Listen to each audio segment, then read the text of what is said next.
So hello friends, welcome back to this new platform concept किडा. तर नमस्कार, मी कृष्णा काकडे आपल्यासाठी घेऊन आलेलो आहे इंग्लिश कृष्णनीती बाय कृष्णा. तर खूप जणांचे डाऊट्स वगैरे असतात, सर क्वांट रिजनिंग वगैरे जमतंय पण इंग्लिशला पर्सेंटाईल येत नाही, मार्क्स वगैरे येत नाही, किंवा इंग्लिश प्री मध्ये जमतंय सर पण मेन्स मध्ये पर्सेंटाईल येत नाही, किंवा त्या लेवलचं अॅक्युरसी येत नाही, क्वेश्चन्स खूप रॉंग वगैरे होत आहे. तर आज एक मी म्हटलं की एक अल्टिमेट सोल्युशनच द्याव की बाबा इंग्लिश नेमकं करायला कसे पाहिजे. खूप जण सांगतात की रिडिंग करायची सर, पण ऍक्च्युली रिडिंग करावी कशी, किंवा मेन्स मध्ये ऍक्च्युअल सॉल्व्ह कसं करावं. प्री मध्ये तर जमून जातं सर, किंवा म्हणजे सेक्शनल कट ऑफच जातोय, किंवा मेन्स मध्ये जमत नाहीये. तर आज या सगळ्या प्रत्येक ना प्रत्येक गोष्टीचं आपण सोल्युशन पाहूया. तर सुरू करूया. पहा, इंग्लिश लँग्वेज. तर तुम्ही पाहू शकता, इंग्लिश ही एक लँग्वेज आहे. बाकीचे आपले जे काही क्वांट आणि रिजनिंग जे दोन सब्जेक्ट आहेत, हे सब्जेक्ट आहेत, हे प्रॅक्टिसनं वगैरे जमून जातील तुम्हाला. पण English it is a language, ही एक भाषा आहे. ही तुम्ही लहानपणापासून तुम्ही शिकत आला असेल. भाषा आहे ती. भाषेसाठी तुम्हाला काय गरजेचं असतं, तर कोणतीही भाषा शिकण्यासाठी तुम्हाला बघा, चार स्किल्स ह्या खूप महत्वाच्या असतात. Four skills are very important. Which are those skills? तर ह्या चार फोर पिलर्स किंवा चार स्किल इथे बघा: रीडिंग, लिसनिंग, स्पीकिंग आणि रायटिंग. हे चार जे काही कौशल्य आहेत, जेव्हा तुम्ही ह्या चार कौशल्यामध्ये पारंगत होता वगैरे, तेव्हा ती भाषा तुम्हाला जमायला लागेल.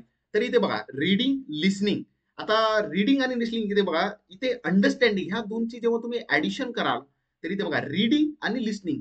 तुम्हाला जेव्हा रीडिंग विथ अंडरस्टँडिंग, जे काही तुम्ही वाचताय ते तुम्हाला समजायला लागेल, आणि जे काही तुम्ही ऐकताय ते प्रॉपरली समजायला जेव्हा लागतं, तेव्हा ती भाषाची तुम्हाला अंडरस्टँडिंग व्हायला लागते. आणि हे जे काही अंडरस्टँडिंग आहे, तीच खूप महत्वाची आहे IBPS इंग्लिश एक्झामला. Understanding, English is all about understanding. तर हे खूप महत्वाचे आहे. तर हे दोन स्किल्स तुम्हाला खूप महत्वाचे राहतील: रीडिंग, लिसनिंग. तर आता तुम्ही खूप जण तुम्हाला सांगत असतील की सर इंग्लिशसाठी रीडिंग करा, इंग्लिशसाठी रीडिंग करा. सर आम्ही रीडिंग तर करतो पण काही इम्प्रुव्हमेंट काही दिसत नाही. आता तुम्ही सांगताय की रीडिंग विथ अंडरस्टँडिंग, पण रीडिंग विथ अंडरस्टँडिंग ऍक्च्युली कसं, तर हे वन बाय वन आपण शिकणार होतो. तर तुम्ही इथं बघा, रीडिंग, लिसनिंग ह्या दोन्हीचं ऍडिशन मी केलं, तर तुम्हाला एक नवीन शब्द झाला अंडरस्टँडिंग. तर रीडिंग विथ अंडरस्टँडिंग हे खूप महत्वाचं आहे. त्याच्यानंतर येतं स्पीकिंग. तर स्पीकिंग ही स्किल तुम्हाला इंटरव्ह्यू साठी खूप महत्वाची राहील. English IBPS PO, SBI PO, किंवा जे काही मोठमोठे ऑफिसर्सचे इंटरव्ह्यू असतात, इथे इंग्लिश हे मॅन्डेटरी राहतं. तर इथे स्पीकिंग, तर आता काय इथे तुम्ही म्हणतात सर आता स्पीकिंग मला तर काही जमत नाही, मग काय स्पोकनचे क्लासेस लावू का सर मी? काही गरज नाही. तुम्हाला बेसिक बेसिक तुमचं इंट्रोडक्शन, जे काही तुमचं बॅकग्राऊंड वगैरे आहे, इंग्लिशमध्ये तुम्हाला तयारी वगैरे होऊन जाईल. तर त्याची काही गरज नाही. आणि रायटिंग, आता इथे रायटिंग ही काही डिस्क्रिप्टिव्ह रायटिंग वगैरे वगैरे यामध्ये असते. हे चार स्किल्स हे बघा, इथे दोन, हे इंग्लिश विथ अंडरस्टँडिंग. इथे झालं कॉम्प्रेन्शन. जेव्हा तुम्हाला हे जमत, तुमचं कॉम्प्रेन्शन स्ट्रॉंग होईल. स्पीकिंग इंटरव्ह्यू साठी वगैरे वगैरे. रायटिंग हे तुमचं डिस्क्रिप्टिव्ह किंवा खूप काही गोष्टी आहेत वगैरे आहेत, त्यासाठी हेल्पफुल होईल. तर हे फोर पिलर्स आहेत. हे तुम्ही जेव्हा जमेल तेव्हा तुम्हाला हे जमत जाईल. तर सुरुवातीला आपण पाहू आता इंग्लिश रीडिंग कशी करायची, ऍक्च्युअल प्रॅक्टिस कशी करायची, ऍक्च्युअल मॉक कशा सॉल्व्ह करायच्या. एक ना एक, प्रत्येक ना प्रत्येक आपण ही गोष्ट या याच्यामध्ये पाहूया आता. हा, तर यू हॅव 2 पॉईंट, जवळपास तुम्हाला 3 मंथ्स आहेत बघा. आता हा ऑफ सीझन आहे. आता 20 एप्रिल, हे 10 दिवस, मे, जून, जुलै, तुमच्या ऑगस्टमध्ये जवळपास RRB प्री, किंवा त्यानंतर जून एक्झाम मेन्स वगैरे, IBPS कॅलेंडर त्यामध्ये मेन्सच्या एक्झाम वगैरे आहेत.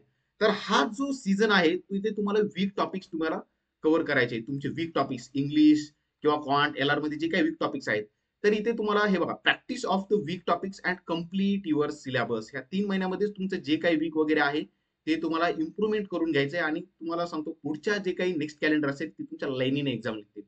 तर आता बेसिकली आपला हा इंग्लिश आहे. What to do and how to do to improve English language. आता नेमकं इंग्लिश वीक आहे बाबा, पण इम्प्रुव्हमेंट करायचं, मग नेमकं काय करावं आणि कसं करावं हे खूप महत्वाचं आहे. कारण काय करायचंय, कोणी सांगितलं तुम्हाला रीडिंग कशी करायची आहे, रीडिंग करायची, पण कशी करायची का वाचायचं. आता इथे वाचायला तर काय आहे, दुसरीचा इंग्लिश स्कूलचा मुलगा पण इंग्लिश आपल्यापेक्षा फाडफाड फाडफाड वाचतो. याचा अर्थ असा नाही की तो IBPS क्लर्क, प्रिन्स वगैरे एक्झाम सॉल्व्ह करू शकत. तर एक शब्द मी सांगतो इथे तुम्हाला: रीडिंग विथ अंडरस्टँडिंग. हे लक्षात घ्या, रीडिंग विथ अंडरस्टँडिंग. तुम्ही जे काही वाचताय तुम्हाला समजतंय का. आता तुम्ही इंग्लिशचा, सॉरी, मराठीचा एखादा न्यूजपेपर वगैरे वाचताल, काहीतरी मराठीच वाचत असतं, ते तुम्हाला जे काही वाचले ते एकदम खूप छान प्रकारे समजलेलं असेल, 100% कॉम्प्रेशन झालेलं नेमकं काय. पण जेव्हा तुम्ही इंग्लिशचं काही आर्टिकल वगैरे वाचताय, तिथून तुम्हाला ते 100% समजलंय का? 100% नाही समजणार. मग तुम्हाला ते 70 ते 80% समजतं काय आहे वगैरे, काय सांगितलेलं आहे. तर तेच आपल्याला इम्प्रुव्हमेंट करायचे. तर बेसिकली इथे 3 सेक्शन आहेत बघा. व्होकॅब्युलरी, ग्रामर आणि कॉम्प्रिहेन्शन. मी इथे तुम्हाला सांगितलं रीडिंग आणि तुमचं लिसनिंग हे जेव्हा तुम्हाला जमतं तिथे कॉम्प्रिहेन्शन होऊन जातं. जितकं जास्त तुमचं कॉम्प्रिहेन्शन तितकी जास्त तुमची अंडरस्टँडिंग आहे, तितकं जास्त तुमचं इंग्लिश लँग्वेजवर कमांड येऊन जाईल. तरी तुम्हाला सांगतो जवळपास 70% हेच खूप मॅटर करतं बघा, कॉम्प्रिहेन्शन. त्याच्यानंतर येतं ग्रामर. तर हे 15% आणि हे 15% होकॅप. तर हे मॅटर करेल इथे. आता खूप जण सांगतील की ग्रामर इम्पॉर्टंट नाहीये किंवा ग्रामर करायलाच पाहिजे. तर मी इथे सांगतो तुम्हाला ग्रामर सगळंच काय आपल्याला इथे प्रॅक्टिकल ग्रामर किंवा डायरेक्ट ग्रामर नाही लागणार. आता स्टाफ सिलेक्शन झालं, बाकीचे एक्झाम झाले, इथे इथे इथं चेंज द व्हाईस. आता इथे तुम्हाला काही चेंज द व्हाईसचे रूल वगैरे काही गरज नाही. इथे तुम्हाला मेन ते 2 ते 3 टॉपिक्स आहेत ते आपण पुढे पाहणार आहोत की नेमकं ऍक्च्युअल कोणते टॉपिक्स करायला पाहिजे, कसं करायला पाहिजे. व्होकॅब्युलरी आता तुम्ही दररोज 10 शब्द पाठ करता, दररोज 2 शब्द पाठ करता किंवा काही एखादं शीट वगैरे पाठ करता, तशी काही गरज नाहीये. तुम्हाला ऍक्च्युअल व्होकॅब कशी करायची ते पण पाहिजे. तर सुरुवातीला आपण पाहूया आता कॉम्प्रिहेन्शन हे ते नेमकं बाबा ऍक्च्युअल रीडिंग कशी करायची, सॉल्व्ह कसं करायचं, प्रॅक्टिस कशी करायची. तर topics in the English language. आता तुम्ही बघू शकता इंग्लिश लँग्वेज मध्ये हे रीडिंग कॉम्प्रिहेन्शन म्हणजे आपला RC, cloze test, para jumble, fill in the blanks. आता हे 3 जे टॉपिक आहेत ते बल्क मध्ये आहे. यांचा म्हणजे बल्क मध्ये सेट येतो 5 ते 6 क्वेश्चनचा. त्याच्यानंतर fill in the blanks, error, words app, match the columns, rearrangement, phrase हे हे सगळे आपले तुम्ही बघत असताना प्री मेन्स मध्ये क्वेश्चन येतात. मेन्स मध्ये आता कसं थोडं न्यू पॅटर्न येतोय बघा. तर आता 2 ते 3 टॉपिक्स मिळून मिक्स क्वेश्चन होतोय, मिक्स क्वेश्चन. तुम्ही बघितलं असेल आरसी मध्येच काय देतायत, ते आरसी मध्येच एखाद्या 2-3 लाईन मध्ये एरर देताय किंवा त्याच्यातच स्वॅप द वर्ड्स देताय. तर हे तुम्हाला आता प्रॅक्टिस करायची न्यू वर्डची. ही जितकी प्रॅक्टिस कराल तुम्हाला प्री मध्ये ऑटोमॅटिक, मेन्स मध्ये जेव्हा तुम्ही चांगले क्वेश्चन सॉल्व्ह करताना प्री तर तुमची लेवल होऊन जाईल. हे बघा न्यू टाईप क्वेश्चन्स, हे कनेक्टर्स वगैरे हे सगळे टॉपिक्सची तुम्हाला वन बाय वन प्रॅक्टिस करायची, त्याचे व्हिडिओ पाहिजेत. तर ते ऍक्च्युअली कसं करायचं एक ना एक आपण टॉपिकचं पाहणार आहोत, आरसीचं, क्लोज टेस्ट, पॅराजंबल वगैरे. तर नेक्स्ट स्लाइड घेतो मी. ओके. हा. मॅम, आता बघा मुलांचे डाऊट्स काय वगैरे असतात. You are able to solve sir, आम्हाला प्रीला स्कोर वगैरे येऊन जातो सर 20-22 वगैरे. पण मेन्स मी जेव्हा एक्झाम देतो ना सर, तेव्हा मला अॅक्युरसी जमत नाही सर. मी 40 क्वेश्चन असतात, मी सॉल्व्ह करतो 30 जे जमतात. 15 करेक्ट, आता 15 रॉंग होतं सर. 12-13 मार्क येऊन जातात आणि पर्सेंटाईल खूप कमी राहतं सर. किंवा मग खूपच रॉंग होतं किंवा जमतच नाही सर, मग मी डायरेक्ट सबमिटच करून देतो. तर तसं नाही. इथं बघा हे लाईन खूप महत्वाची आहे. In mains exam understanding is needed. आता प्री मध्ये तर तुम्ही काय करता, तुमच्या रिडिंग बेसवर किंवा ऑप्शन वाईज किंवा इझी लेवल राहते तर जमून जातं. पण मेन्स मध्ये तुम्हाला अंडरस्टँडिंगच लागेल बाबा. मेन्स शिवाय मेन्स अंडरस्टँडिंग तुमची असेल तर मेन्स मध्ये पण तुम्ही खूप स्कोअर वगैरे करून जाल. हे बघा, English is all about understanding, आणि अंडरस्टँडिंग जितकी जास्त तुमची तितकं कॉम्प्रिहेन्शन तितकं तुमचं इंग्लिश लँग्वेजचं कमांड जास्त येईल. तो इथे बघा, पहिल्यांदा मी तुम्हाला सांगितलं कॉम्प्रिहेन्शन. आता कॉम्प्रिहेन्शन करण्यासाठी तुम्हाला रिडिंग वगैरे करावं लागेल. हे for comprehension here we have to do reading. But how to read sir, खूप जण सांगतात सर रिडिंग करायची आहे. मग मी कसं सांगतोय, रिडिंग विथ अंडरस्टँडिंग करा. पण रिडिंग विथ अंडरस्टँडिंग कसं सर, कसं करायला पाहिजे. तर नेक्स्ट बघा, रिडिंग विथ अंडरस्टँडिंग. येस. तर आता रिडिंग विथ अंडरस्टँडिंग, आता तुम्ही एखादा आर्टिकल वगैरे घेतलाय, तर तो आर्टिकल तुम्ही फेवरेट आर्टिकल घेतला समजा आयपीएलच्या मॅचचा, तर एक ना एक ओळ वाचा किंवा पॅरेग्राफ वाचा. ते पॅरेग्राफ तुम्हाला समजतंय का, हळूहळू वाचा, नुसतं फास्ट फास्ट नको वाचू. हळू जायचं, एक ना एक लाईन जायचं, ही लाईन समजलीये का, त्याच्या नेक्स्ट लाईनची समजलीये का. तर हे बघा, तर आपण थोडं डिस्कस करूच पुढे. हे बघा, तर आता तुम्हाला सांगतो डेव्हलप इंटरेस्ट. इंग्लिश आता इंटरेस्ट डेव्हलप करणं खूप महत्वाचं आहे. तुम्हाला आता क्वांटमध्ये सिम्प्लिफिकेशन सोडवायला इंटरेस्ट आहे, रिजनिंगमध्ये युनिट सोडवायला इंटरेस्ट आहे, तसं इंग्लिशमध्ये आरसी सोडवायला इंटरेस्ट नाही, तुम्ही सॉल्व्ह करत नाही. तर इंटरेस्ट डेव्हलप केला की आपोआप तुम्हाला याचा अभ्यास करायला आवडेल वगैरे.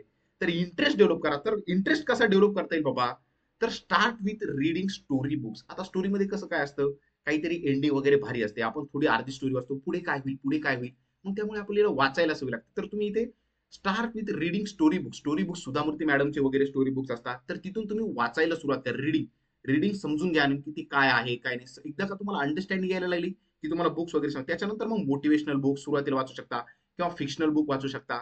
त्याच्यानंतर हे काही बुक्स तुम्ही 10-15 बुक्स वाचले की त्याच्यानंतर तुम्ही नोव्हेल वगैरे वाचू शकता.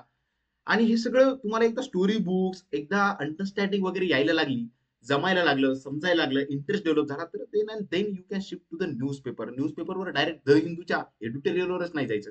तिथे तुम्हाला स्टेप बाय स्टेप जायचं आहे. तर हे बघा, start with Sudha Murthy मॅम्स books initially. तर त्यांचे जे काही स्टोरी बुक्स आहेत, दररोज 3 ते 4 स्टोरी वाचायच्या, त्याची समरी काढायची. तेच सांगतोय मी तुम्हाला नेक्स्ट स्लाइड मध्ये की रीड कसं करायचंय. ओके.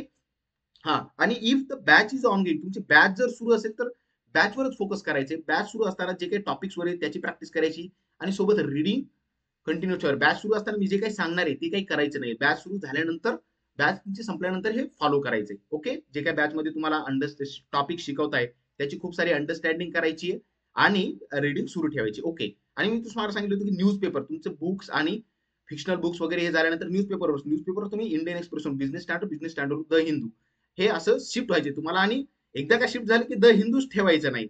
हिअर तो व्हरायटी ऑफ रिडिंग पाहिजे तुम्हाला. जितकी जास्त तुमची व्हरायटी ऑफ रिडिंग राहील तितकं जास्त तुमचं कॉन्फरन्शन हे ते महत्वाचं. व्हरायटी ऑफ रिडिंग हे खूप महत्वाचं आहे बघा. Okay, there should be variety of reading. Okay, आता हे सगळ्यात महत्वाचा पॉईंट आहे next, IMP point. How to read. Sir सगळेजण सांगतात रिडिंग करायची, तुम्ही सांगताय रिडिंग विथ अंडरस्टँडिंग करायची. मग ऍक्च्युअल करायची कशी सर? ओके, आता आयएमपी पॉईंट हे बघा. IMP point, file reading it is understand easy to understanding to you. So read slowly, understand each and every line, then go ahead. This will take time but improvement is there. Okay, तर actual कसं करायचं इकडे बघा.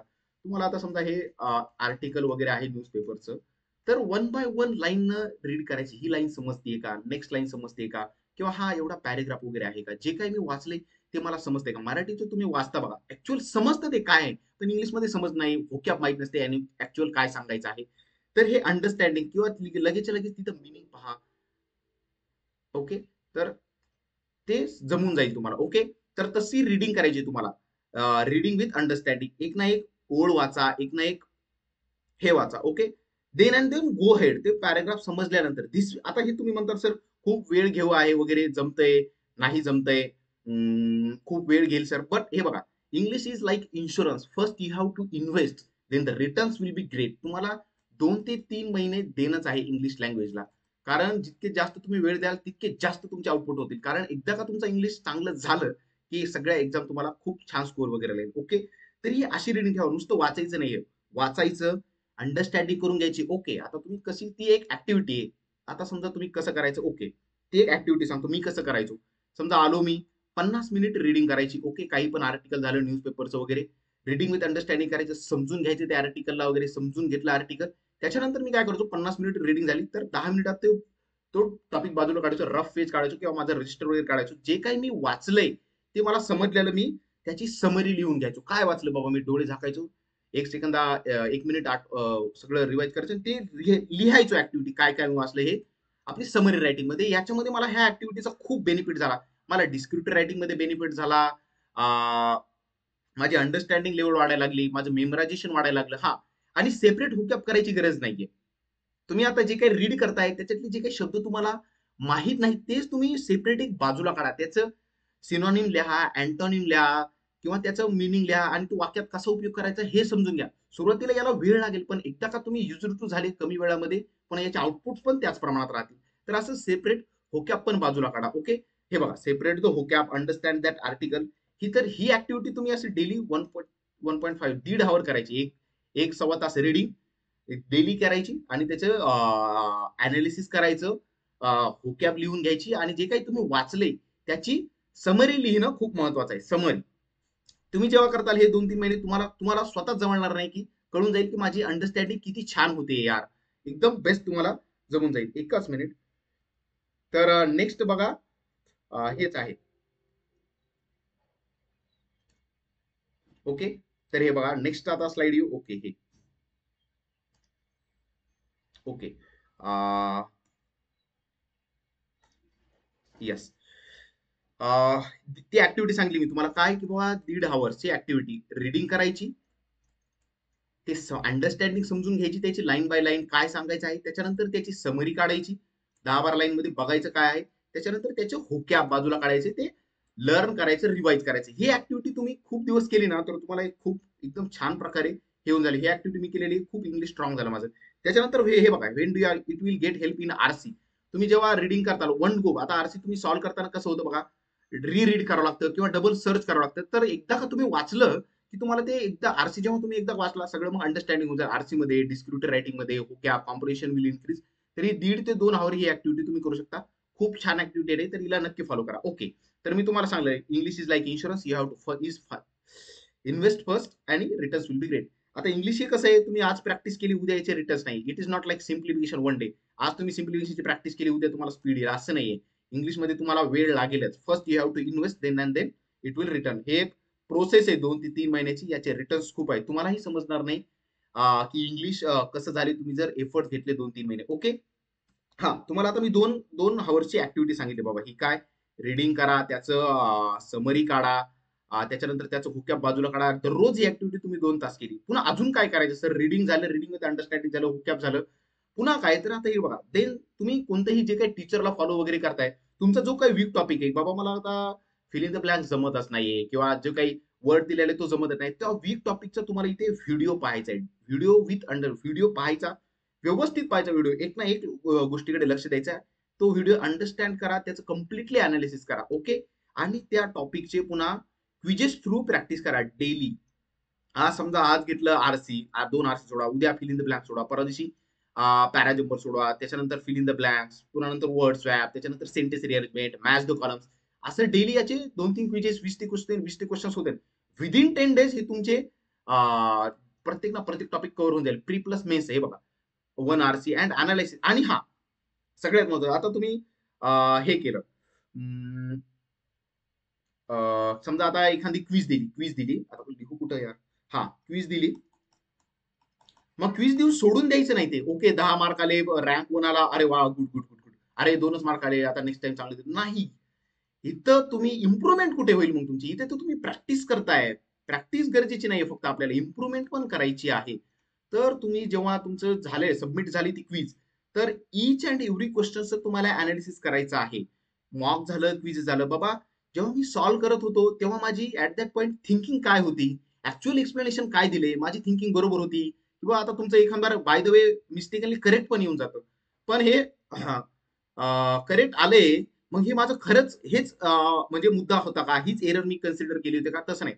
त्याच्यामुळे तेच की तुम्ही solve करताना काय थिंकिंग होती आणि ऍक्च्युअल एक्सप्लेनेशन काय आहे, तुम्हाला हे करायचंय. आणि आता समजा एक्सप्लेनेशन व्यवस्थित वाचायचंय, लिहून घ्यायचंय. आता समजा वन ऑफ द नंतर plural, one of the students, असं जे काही तो रूल आहे, तर कसं असतं ते रूल पाहून घ्या तुम्ही. आता तो एरर समजा चुकला, आता तो रूल तुम्ही समजून घेतला, तर नेक्स्ट टाइम ही एरर होताच कामा नये. एकदाचा अंडरस्टँडिंग झाला तर हे तुम्हाला असा अभ्यास करायचा. You will definitely get benefit. हे स्टडी प्लॅन बेसिकली तुमचा असा पाहिजे बॅच झालेल्या स्टुडंटसाठी किंवा इम्प्रुव्हमेंट. आता नेक्स्ट पुढे तर आपण काय पर्सेंटाईल वाईज स्टडी प्लॅन तर बघणार आहोत, कोणी कसा स्टडी प्लॅन व्हायला पाहिजे. कारण हा आता हे पर्टिक्युलर बॅच झालेल्या स्टुडंट्सनी किंवा आता ज्यांचे प्री वगैरे मेन्स 1-2 सीझन झालेले, 1-2 एक्झाम दिले, त्यांनी हे फॉलो करा. काय तर तुमची 2 आवर रीडिंग विथ अंडरस्टँडिंग झाली पाहिजे.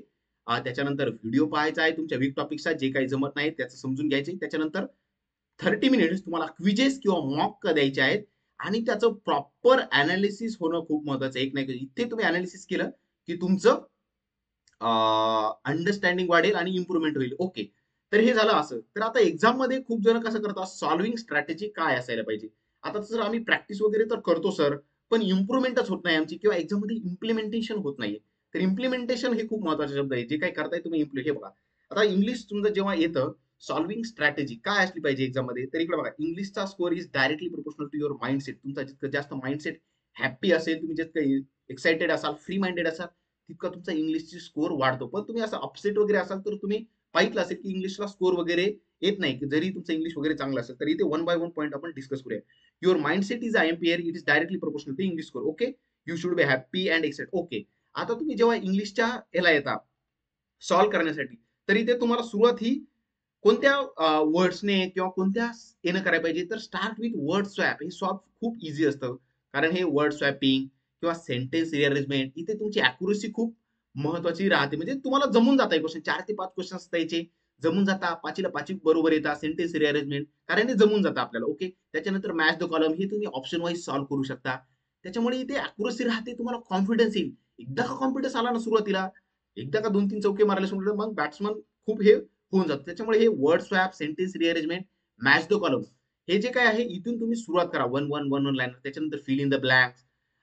हे तुम्हाला खूप जास्त स्कोअर देतील आणि अॅक्युरसी पण राहील याच्यात. तुम्हाला एक कॉन्फिडन्स येईल. बाकीचे मग तुम्ही क्वेश्चन खूप व्यवस्थित सॉल्व्ह करू शकता. त्याच्यानंतर तुम्ही येऊ शकता एररवर, फ्रेज रिप्लेसमेंटवर, त्याच्यानंतर क्लोज टेस्ट, आणि सगळ्यात लास्टला मी तर म्हणतो आरसी राहू द्या. कारण आरसी टाइम टेकिंग असतो. सुरुवातीला तुम्हाला अंडरस्टँडिंग नाही झालं तर खूप सारा वेळ होऊन जाईल. 20 मिनिटाची मॉक असते, 11 ते 12 मिनिटामध्ये तुम्हाला हे क्वेश्चन सगळे जमून जातील. लास्टचे 7-8 मिनिट तुम्ही आरसीला राहू शकता. आरसी कसा सॉल्व्ह करायचा, आधी रिडिंग करायची का आधी क्वेश्चन घ्यायची, हे पण आपण प्रत्येक टॉपिक बघून घेणार आहोत. ओके. आता इंग्लिशमध्ये तुम्हाला नसलं जमत नाही एखादा क्वेश्चन, तर ऑप्शन इलिमिनेशन स्ट्रॅटेजी खूप होऊ शकतात. आता कसं असतं, टू नंतर तुम्हाला माहिती टू नंतर नेहमी V1 येतं. तर बघा बाबा जमलत नाही काही, तर दोन ऑप्शन तर INGचे असतात, ते कट होऊन जातील. टू मग रिडिंग बेसवर वगैरे तुम्ही सॉल्व्ह करू शकता. ऑप्शन इलिमिनेशन पण इंग्लिशमध्ये खूप महत्वाचं आहे. ओके. मग आता आपण इकडे बघा, हा पॅराजंबल, क्लोज टेस्ट आणि आरसी हाऊ टू सॉल्व. कसे बघा, सुरुवातीला मी आरसी सांगतो. तुम्हाला सांगितलेलं आहे की आरसी हा ऍट द लास्ट घ्यायचा आहे तुम्हाला. प्री झालं किंवा मेन्स झालं, मेन्स मध्ये दोन आरसी राहतात. तर एक इझी राहतो किंवा त्याच्यावर इनडायरेक्ट क्वेश्चन राहता किंवा असं राहतं. तर तुम्हाला बघून घ्यायचे, 2 मिनिट तुम्हाला इन्व्हेस्ट करायचे. 1 मिनिट नेमकं बघायचे कसे क्वेश्चन्स वगैरे आहेत. कारण तुम्ही एकदा आरसी घेतला ना, नाही समजल्यानंतर तो वेळ नको जायला. तर 30 ते 40 सेकंद मिनिट ऑब्झर्व करा कोणता आरसी वगैरे घ्यायचं. कारण क्वेश्चन सिलेक्शन खूप मॅटर राहतं मेन्सच्या एक्झाम मध्ये. मेन्सवर मी खूप जास्त फोकस करतोय. कारण इंग्लिश मेन्स हे तुम्ही वॉक वगैरे देत नाही, क्वांट सेक्शनच्या देता, एलआर सेक्शनच्या देता, पण इंग्लिश सेक्शन अवॉइड करता. कारण का, कम्फर्ट झोन मध्येच राहायचं आपल्याला. इंग्लिश इम्प्रुव्हमेंट करायची नाही. प्रीच्या देऊन टाकतो सर मी सेक्शनल किंवा क्विज देतो, होऊन जाईल इम्प्रुव्हमेंट, नाही. तर हे आरसी ऍक्च्युअल कसं सॉल्व्ह करायचं इकडे बघा. तुम्ही आता लास्टला, तर कसं असतं, एखाद्या इझी लेवलचा आरसी वगैरे येऊन गेला ना, तर तुम्ही याला आधी वाचून घ्या.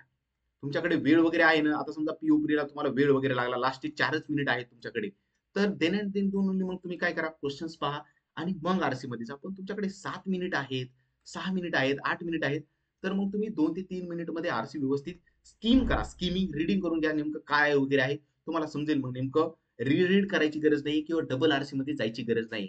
डबल आरसी मध्ये कधी जायची गरज पडणार नाही, जेव्हा तुमची अंडरस्टँडिंग वाढेल. तुम्ही मागे जी ऍक्टिव्हिटी मी सांगितली ना, तेव्हा जेव्हा चांगली कराल तेव्हा तुम्हाला आरसी खूप छान प्रकारे जमायला लागतील. ओके. तरी असं करा, तुम्हाला जर कमी वेळ असेल तर मग तुम्ही डायरेक्ट क्वेश्चन्स पहा. इनडायरेक्ट क्वेश्चन कडे नका जाऊ, किंवा which of the following options are according to passage are correct, 2-3 इथे तुम्हाला वेळ घेईल. सिनोनिम अँटोनिम बघा किंवा फिल इन द ब्लँक्स असतं एखादं ते बघा, किंवा मग डायरेक्ट क्वेश्चन्स वगैरे असतात ते आधी सॉल्व्ह करा, कमी वेळ जर वगैरे असेल तर. हा, आणि जर खूपच वेळ जर असेल तर मग आरसीला जा, आरसी वाचून घ्या, मग तुम्ही सगळे क्वेश्चन सॉल्व्ह करू शकता. अशी एक बेसिक स्ट्रॅटेजी असली पाहिजे तुम्हाला. जर दोन आरसी असेल ते सेपरेट करता आलं. त्याच्यानंतर बघा, क्लोज टेस्ट. क्लोज टेस्ट कशी सॉल्व्ह करायला पाहिजे. आता तुम्ही बघू शकता, एक पॅसेजच राहतो, त्याच्यामध्ये 4 ते 5 फिल इन द ब्लँक्स असतात. तुम्ही काय करता, डायरेक्ट ओके पहिल्या ब्लँक मध्ये काय येईल वगैरे, 5-5 क्वेश्चन असतात, ओके डायरेक्ट कोणतं येईल, ओके ते ट्रिक करून जातात. पण तसं नाही करायचं. तुम्हाला सगळ्याला सगळी क्लोज टेस्ट आधी वाचून घ्यायची. तुम्हाला ते आर्टिकल, ती क्लोज टेस्ट कशावर आहे ते समजून घ्यायचे. एकदा का ते समजलं की तुम्हाला रफ आयडिया येऊन जाईल. तुम्हाला म्हणजे सगळ्याला क्लोज टेस्टची 5ला 5 क्वेश्चन्स करेक्ट येण्याची ही जी काही अॅक्युरसी ती खूप जमून जाईल. तर क्लोज टेस्ट आधी सगळी वाचा, त्याचं अंडरस्टँडिंग करून घ्या, काय आर्टिकल वगैरे आहे, मग एक ना एक बघा त्याच्या समोर मागं वगैरे. कारण एखादा तो वर्ड असतो, एखादा इकडे बघा, समजा पहिल्यांदा फिल इन द ब्लँक्स हे लास्टला एखादा तोच वर्ड असतो, तुम्हाला इथे अंडरस्टँडिंग होऊन जाईल, किंवा पहिलाच वर्ड लास्टला असतो, तर ते समजून जाईल नेमकं काय वगैरे असायला पाहिजे. तर हे झालं क्लोज टेस्ट सॉल्व्ह करताना. आता इथे पॅराजंबलची मी एक ट्रिक सांगतो मेन्स एक्झाम मध्ये. आता तुम्हाला 6 क्वेश्चन्स येतात बघा, काय ABCDEF, हे 6 सेंटेन्स तुम्हाला रिअरेंजमेंट करायचे असतात. ओके. आणि ऑप्शन्स असतात 5, आणि प्रत्येक ऑप्शन्स मध्ये सांगलं असं which on off the following is first statement. आता इथे ऑप्शन तर 5च राहणार, ABCDE. ओके. म्हणजे पहिल्यांदा तर एफ सेंटेन्स हा येणारच नाही, कारण ते ऑप्शन मध्ये दिलंच नाही. मग इथे तुम्ही 6 सोडून ठेवायचं, 1 2 3 4 असे, 1 2 3 4 5 6. इथे आता एफ ऑप्शन येणारच नाहीये. ओके. त्याच्यानंतर दुसरा असतो which on off the following will be the second statement. आता याच्यामध्ये मग ऑप्शन असतात BCDEF. मग इथे तुम्ही समजू शकता इथे ए ऑप्शन येणारच नाहीये. त्याच्यानंतर दुसरे इथं बी ऑप्शन येणारच नाही. ओके. हे असं इथे तुम्हाला समजून जाईल की ह्या 6ला 6 जागामध्ये कोणकोणतं ऑप्शन येणार नाही. त्याच्यानंतर काय करायचं, पेअर बनवायच्या, 2-2 सेंटेन्सच्या. काय बाबा, तुम्हाला पेअर तर बनवता येतातच, कशा बनवायच्या काय बघा. पेअर 2 सेंटेन्सची पेअर, PA झालं, किंवा ह्या सेंटेन्स नंतर एक्झॅक्ट हेच आहे, किंवा तुम्हाला सगळ्यात पोरं कशात बाहेर येते, सर स्टार्टिंग सेंटेन्स आणि एंड स्टेटेड आम्हाला जमलं, मी 2च करून आलो, बाकीचे मला पेअर जमल्या नाही. ओके. मग आता इथे पेअर कशा बनवायच्या, हे तुम्हाला स्टार्टिंग सेंटेन्स आणि लास्ट सेंटेन्स जमूनच जाईल. मग ही तुम्ही जेव्हा पेअर बनवली, ओके, आता BA पेअर बनली तुमची. आता इथे समजू शकता बी आणि ए. आता बी इथे येणार नाहीये. ओके. इथं तर BA येणारच नाही, राहिले हे दोन इथे किंवा इथे. आता ए इथे येणार नाहीये, बी आणि लास्टलाच BA. म्हणजे हे बघा, 2 अॅक्युरसी तुमची झाली. ही जेव्हा असं तुम्ही स्मार्ट खेळा, स्मार्ट मेन्स मध्ये तुम्ही क्वेश्चन सिलेक्शन. आता मेन्स एक्झाम मध्ये तर मिक्स क्वेश्चन टाईप येतात, ते तर खूप इझी असतात. तुम्हाला अंडरस्टँडिंग एकदा असली ना, तर हे, तर मी असं आशा करतो की तुम्हाला समजलं असेल. इथे तुम्हाला असं वाटेल सर हे काय आहे, वेळ घेईल प्रत्येक क्वेश्चन बघा, नाही, 2 मिनिटातच होऊन जाते हे. 2 मिनिटात तुम्ही हे पाहायचं, पेअर बनवायच्या, ठेवायचं, तुमचा पॅराजंबल बसला. ओके, हे इथं मी लिहिलेलं आहे बघा. काय 6 सेंटेन्स पीजी ट्रिक, हे मेन्सला खूप येतं. इथं तुमची 100% अॅक्युरेसी राहील. ओके. आणि मेन्समध्ये हे बघा, सी ऑल द पेपर, सुरुवातीला सगळा पेपर मेन्समध्ये पाहून घ्यायचा.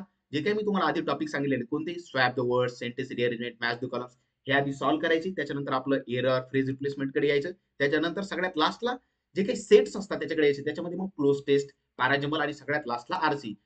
प्रीला तर इझी आरसी येऊन जातो, त्यामुळे तुम्हाला जमून जाईल. पण मेन्स मध्ये 2 आरसी असतात. एक इनडायरेक्ट क्वेश्चन वगैरे ते पाहायचं, जो जमतो तो पिक करायचा आणि त्याचे क्वेश्चन व्यवस्थित सॉल्व्ह करायचे. ओके.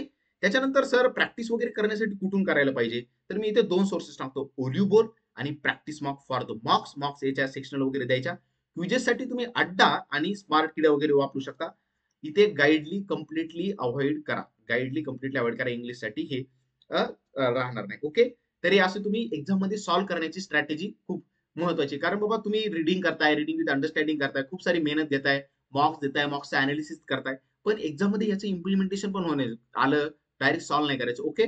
तर हे खूप महत्वाचं राहील. एवढं जे काही सांगितलं मी, सगळ्यात महत्वाचं या सेशन मधला पॉईंट राहील ती मी जी ऍक्टिव्हिटी सांगितली तुम्हाला 2 आवर्सची, कोणती, रीडिंग, त्याचं वोकॅब बाजूला काढणं, त्याची समरी काढणं, त्याच्यानंतर तुम्हाला ते विथ टॉपिकचा व्हिडिओ पाहणं, अनालिसिस करणं, त्याच्यानंतर अर्धा तासानंतर मॉक देणं, क्विजेस देणं, त्याचं अनालिसिस करणं, नेमकं माझी थिंकिंग काय होती, त्यांनी काय एक्सप्लेनेशन दिले. ही जेव्हा 2 ऍक्टिव्हिटी तुम्ही 2 घंटे 2 तास ही ऍक्टिव्हिटी जेव्हा कराल, खूप म्हणजे खूप इम्प्रुव्हमेंट होईल विदिन 1 to 2 मंथ्स. तर हे खूप व्यवस्थित करा. ओके. तर हे सॉल्विंग स्ट्रॅटेजी पण मी आशा करतो की तुम्हाला समजली असेल आणि इथून पुढे तुम्ही असे सॉल्व्ह करता. ओके. नेक्स्ट नेक्स्ट स्लाइड हे तुम्ही. ओके. हा, percentile wise study plan. Okay. हे डिस्क्रिप्ट रायटिंग आपण पाहूया नंतर. Percentile wise study plan. Okay. तर आता इथे सर, आता percentile wise study plan. Sir माझं कधी 40 पर्सेंटाईल येतं, कधी 80 येऊन जातं, कधी कधी सर 90 येतं प्रीला, पण मेन्सला सर 40च येतं. मग माझं पर्सेंटाईल किती सर? तर आता इंग्लिशमध्ये तुम्ही बघू शकता, आता क्वांटमध्ये मध्ये एक लिमिट पॉईंट सेट आहे बघा. आता क्वांटमध्ये सर माझा 28च्या पुढे स्कोर जात नाही. मला बेसिकचे 25 पडता आणि ते 2-3 वर्ड प्रॉब्लेम जमता, 28च्या पुढे काही जमतच नाही सर. एलआर मध्ये मला 30 जमता, 30 पर्यंत येऊन जातो सर. 1-2 मिसलेनियस मी स्किप करतो. ओके, हे लिमिट पॉईंट झाले याच्यामध्ये. म्हणजे हे it is a good score in quant English. पण तुम्ही जेव्हा इंग्लिशमध्ये येतात सर, 30 मार्काचं असतं, कधी मला 12 मार्क पडतात, कधी सर 22 पण येतात, कधी सर माइंडसेट नसला की 10च पडतात सर, पण एकदम कधी कधी सर 25 प्लस पण येऊन जातो सर. मग ऍक्च्युअल मी पर्सेंटाईल काय सर, मला काही समज नाही. तर तुम्ही काय करा, म्हणजे एक क्लरिकलची मॉक द्या, आयबीपीएस क्लर्क प्री, एक पीओ प्री द्या, एखादी मेन्स पण, हे तर 2 ते 3 मॉक प्रीच्या द्या, 3 मॉक प्रीच्या द्या, 2 मेन्सच्या द्या. याची समेशन करा, एक ऍव्हरेज काढा, काय पर्सेंटाईल येते, किंवा तुम्हाला तुमची लेवल माहित असते बाबा, खरंच मला अंडरस्टँडिंग आहे का, जमते का, त्याच्यानुसार हे करा. ओके. तर आता मी इथे तुम्हाला सांगेल पर्सेंटाईल. इथे मी 3 कॅटेगरी पाडतो, बिलो 60, 60 to 75 किंवा 80 आणि अबव्ह 80. तर बेसिक मध्ये एक सांगून दिलं नेमकं कसं करायला पाहिजे, काय वगैरे.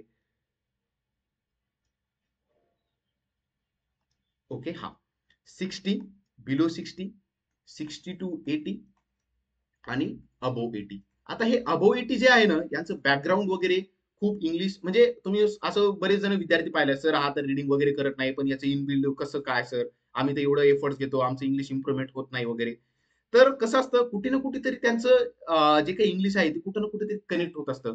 इंग्लिश बॅकग्राऊंड मध्ये झालं म्हणा, किंवा कुठे ना कुठेतरी काहीतरी वेब सिरीज पाहतात ते इंग्लिशमध्ये वगैरे, कुठे ना कुठे ते कनेक्ट असतं. त्यामुळे त्यांचं इम्प्रुव्हमेंट किंवा त्या लेवलची त्यांना इनबिल्ड अंडरस्टँडिंग आहे. आणि मी शब्द सांगते अंडरस्टँडिंग आहे. तो आपल्याला ती अंडरस्टँडिंग इम्प्रुव्हमेंट करायची, त्यामुळे त्यांच्यामध्ये ती ऑलरेडी इनबिल्ड अंडरस्टँडिंग आहे. ओके. तर हे ग्रेटर दॅन ज्यांचं 80% आहे, त्यांनी तर मला असं वाटतं तुमचं एकदम व्यवस्थित सुरू आहे. तुम्ही मेन्सच्या मॉक द्या, व्यवस्थित त्याचं अनालिसिस करा, आणि प्रॉपर रीडिंग जसं काय आहे ते व्यवस्थित सुरू राहू द्या. ओके. तर हे जे आहे, आणि त्याच्यानंतर 60 to 80% आहे. आता इथे बरेच जण, खूप खूप जण इथेच अडकलेले आहेत सर. कधी 60 येतं, कधी 80 येतं, कधी 70 येतं, खूप हॅरी होते, हॅरी म्हणजे इन्क्रीजच होत नाही, इथे स्टक आहे मी. इथे तुम्हाला बाबा काय होते, म्हणजे ऍक्च्युअल तुमचं वीक पॉईंट काय आहे, किंवा कुठं चुकतंय नेमकं, मला काय इम्प्रुव्हमेंट करायचं हे तुम्ही स्वतःला अनालिसिस करा, स्वतःला विचारा तुमचं वीक पॉईंट काय आहे. किंवा बाबा एखादा टॉपिक मला आरसीत चुकतोय नेहमी, किंवा एखादा वर्ड असतो तो सेंटेन्स मध्ये दिलेला आहे मला, हा टॉपिक चुकतोय, ह्या टॉपिकवर तुम्ही इम्प्रुव्हमेंट करा. मग पुन्हा त्याच्यानंतर तुम्ही मॉक्सवर या. मॉक्स पीओ प्री पासून सुरू करू शकता तुम्ही. मेन्स, क्लरिकल मेन्स, याचं तुम्ही प्रॉपर अनालिसिस करा. रीडिंग तर सगळ्याला सुरू ठेवायची, रीडिंग विथ अंडरस्टँडिंग सगळं व्यवस्थित करायचे, ती ऍक्टिव्हिटी सगळ्यांनाच करायची आहे. पण इथे तुम्ही ज्यांचं येतं त्याला पीओप्री मेन्स मॉक त्याचं अनालिसिस, प्रत्येक क्वेश्चनचं अनालिसिस बाबा तुम्ही सॉल्व्ह करताना तुमची काय थिंकिंग होती बाबा, मी असं एखादा करेक्ट येऊन गेलं पण मी दुसराच एरर केला, पण ऍक्च्युअली एक्सप्लेनेशन काय दिलेलं आहे. आता समजा एरर आला तो तुम्ही लिहून घेतला, तर नेक्स्ट वॉक मध्ये किंवा इथून पुढे तो एरर कुठे तुमचा चुकता कामा नाही. त्याच्यामुळे प्रत्येक क्वेश्चनचं तुम्हाला अनालिसिस करायचं वगैरे आहे, तर इथे तुमची प्रॅक्टिस पण होऊन जाईल आणि इम्प्रुव्हमेंट पण होऊन जाईल. इम्प्रुव्हमेंट खूप महत्वाची. इथे इम्प्रुव्हमेंट झाली की तुम्ही बरोबर ह्या कॅटेगरीमध्ये येऊन जाल. आणि इथे कॅटेगरीमध्ये हे आला, फक्त तुम्हाला जे काही तुमचं सुरू आहे ते फक्त कंटिन्यू ठेवायचे, आपोआप सगळं तुमचं व्यवस्थित होऊन जाईल. आणि इथे सगळ्यात महत्वाचं बिलो 60% इथे तुम्हाला खरंच मग इम्प्रुव्हमेंटची करायची गरज आहे. इथे तुम्ही मग सध्या तरी पीओप्रीच्या मार्कवरच राहू शकता. आणि जे काही मी तुम्हाला अंडर टॉपिक सांगितलेलं ती 2 आवर्सची ऍक्टिव्हिटी तिलाच वाढवू शकता, रिडिंग वगैरे वाढू शकता. इथे तुम्ही मॉकवर नको, क्विजेसवर सुरुवातीला राहा, टॉपिक वाईज क्विजेस द्या, क्लरिकल सेक्शनल प्री द्या, त्याचा अनालिसिस करा. अनालिसिस केलं की इम्प्रुव्हमेंट होईल जाईल. इंग्लिशचा अंडरस्टँडिंग वाढवा. तर बस हे असंच करायचं आहे. तुम्ही म्हणताल सर काय कसं काहीतरी सांगा, की असं एका दिवसामध्येच इम्प्रुव्हमेंट जाईल. मला पण आधी वाटायचं यार असं काहीतरी पाहिजे मला, एका दिवसात मी असं काहीतरी ज्यूस वगैरे पिईल आणि सगळंच इम्प्रुव्हमेंट जाईल. पण ते जे काही ज्यूस आहे तर ते आहे, ज्यूसचं नाव आहे ते कन्सिस्टन्सी, प्रॅक्टिस, रिव्हिजन. हे 3 शब्द खूप महत्वाचे आहेत बघा. कन्सिस्टन्सी, प्रॅक्टिस, रिव्हिजन, हे 3 शब्द तुम्ही फॉलो करा बँकिंगमध्ये, you will get definitely benefit.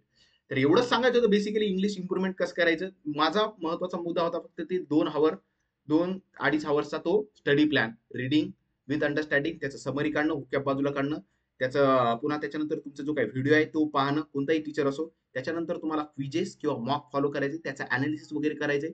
आणि हे जे काही पर्सेंटेज स्टडी प्लॅन झालाय, सॉल्विंग स्ट्रॅटेजी वगैरे झाले, तुमचा माइंडसेट स्ट्रॉंग झालाय, एवढंच हे सांगायचं होतं. त्याच्यानंतर आपण डिस्क्रिप्टिव्ह रायटिंग वगैरे पाहूया बघा. डिस्क्रिप्टिव्ह आता हे बघा, ओके डिस्क्रिप्टिव्ह रायटिंग आता मेजरली आता ह्यावेळेस तरी एसबीआय पीओ पॅटर्नचा बदललाच वगैरे आहे, ईमेल रायटिंग वगैरे आलंय किंवा, पण बेसिकली तुम्ही जेव्हा बघता डिस्क्रिप्टिव्ह रायटिंग हे तुम्हाला जर पाहिजे असेल ना हे डिस्क्रिप्टिव्ह रायटिंग डिटेलमध्ये, तर आपण नेक्स्ट व्हिडिओ एक डिटेलमध्ये बनवूया बघा. प्रत्येक टॉपिकचा ईमेल झालं, लेटर, एसे, प्रिसाईज रायटिंग. इथे मी तुम्हाला शॉर्टमध्ये मला 1-2 गोष्टी सांगायच्या आहेत, मी शॉर्टमध्ये सांगून देईल कारण व्हिडिओ पण लेंदी व्हायला नको. तर बेसिकली आपल्याकडे 3 टॉपिक असतात, लेटर, एसे आणि प्रिसिज रायटिंग. आता हे हा एसे आणि लेटर, एसे लेटर प्रिसिज, ओके. तर हे बघा, लेटर रायटिंग, एसे, प्रिसिज रायटिंग. आता हे कुठे येतं, IBPS PO, SBI PO exam झालं किंवा एओ एक्झाम झालं, तर तुम्ही इथे अंडरस्टँड करू शकता. म्हणजे तुम्हाला जर ऑफिसर व्हायचं असेल तर हे डिस्क्रिप्टिव्ह रायटिंग खूप महत्वाचं आहे. आता काही काही एक्झामला आहे तर क्वालिफाईंग आहे, एसबीआय पीओला आता हे याचे मार्क्स कन्सिडर पण केले जातात कोण काही एक्झामला, तर किती महत्वाचे 50 मार्क्स असते याला. तर हे खूप महत्वाचं आहे. ओके. तर आता डिस्क्रिप्टिव्ह रायटिंग मध्ये तुम्हाला सगळ्यात महत्वाचं आहे spelling and grammar is IMP, not the content. Content म्हणजे माझ्या तर एक अशा गोष्ट ऐकण्यात आलेली होती की ग्रीन इकॉनॉमी एक हे आला होता काय, एसे आला होता, एका विद्यार्थ्याने लिहिलं होतं trees are very important in green economy, trees are very useful, असं लिहिलं, पण ते पण क्वालिफाय झाला, मार्क पडली. मग इथे तुम्ही ते काही लोक चेक करत नाही, आर्टिफिशियल इंटेलिजन्स वगैरे. तर महत्वाचं इथं तुमची स्पेलिंग करेक्ट असली पाहिजे, तुमची स्पेलिंग बरोबर असेल, ग्रामर व्यवस्थित असेल तर खूप जास्त मार्क. तुम्ही इथं बघितलं असाल आयबीपीएस पीओला लोकांना 25 पैकी 20+ मार्क आलेले आहेत यावेळेस. काय कसं कोणतं अनालिसिस केलं त्यांना माहिती.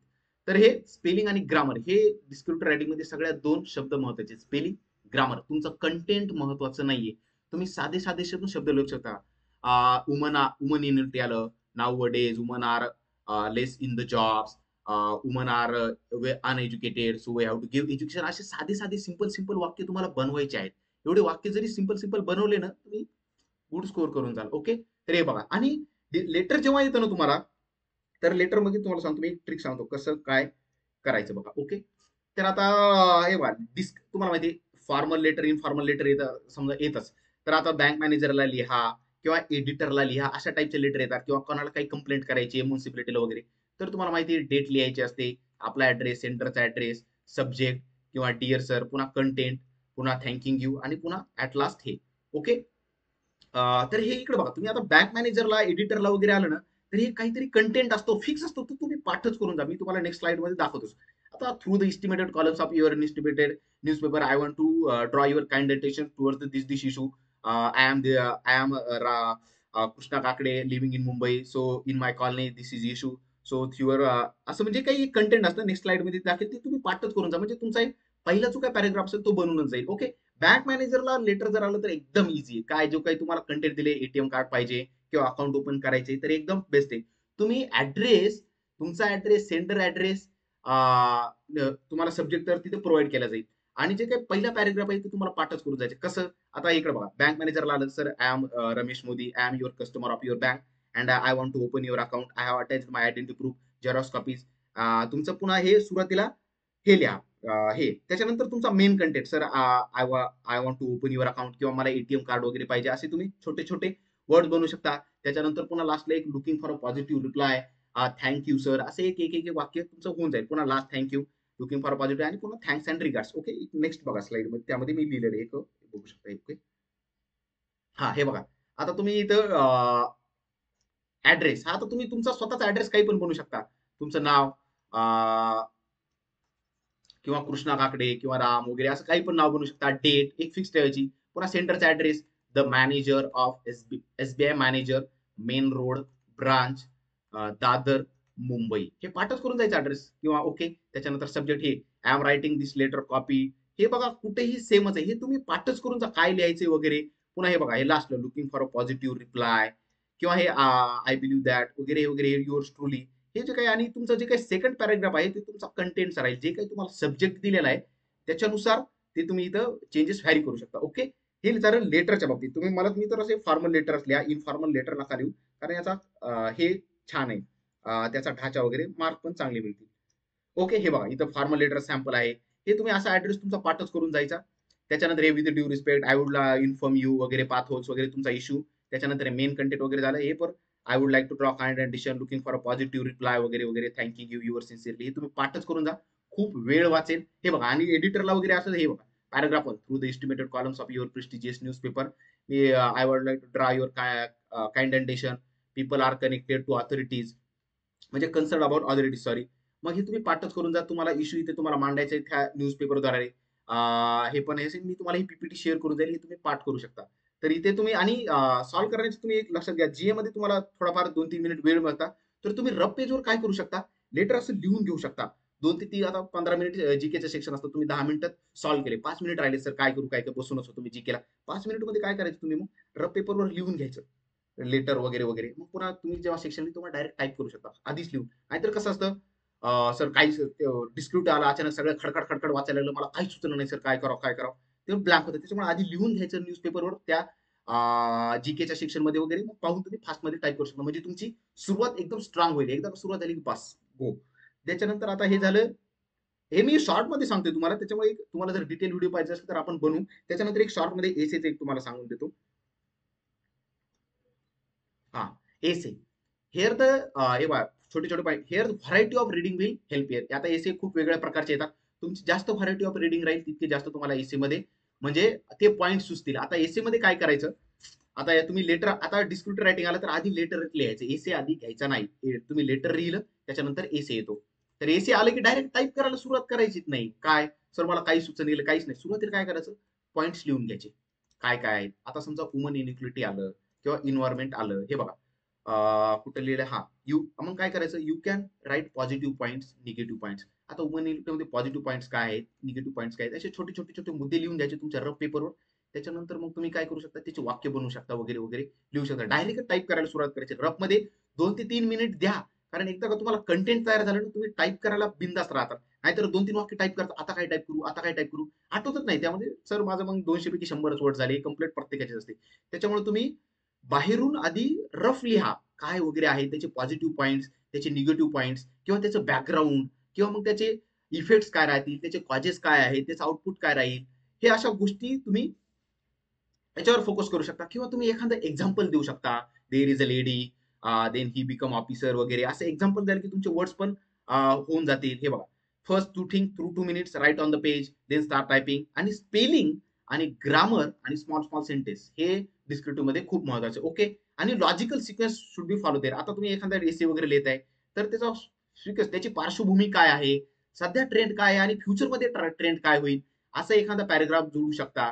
किंवा मग पास्ट टेन्स, सध्या काय वगैरे आहे असं हे ते बनवू शकता.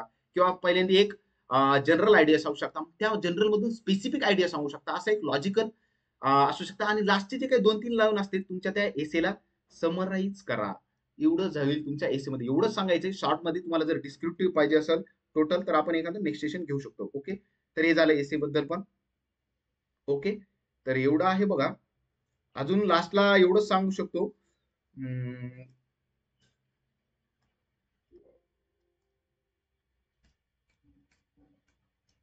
ओके,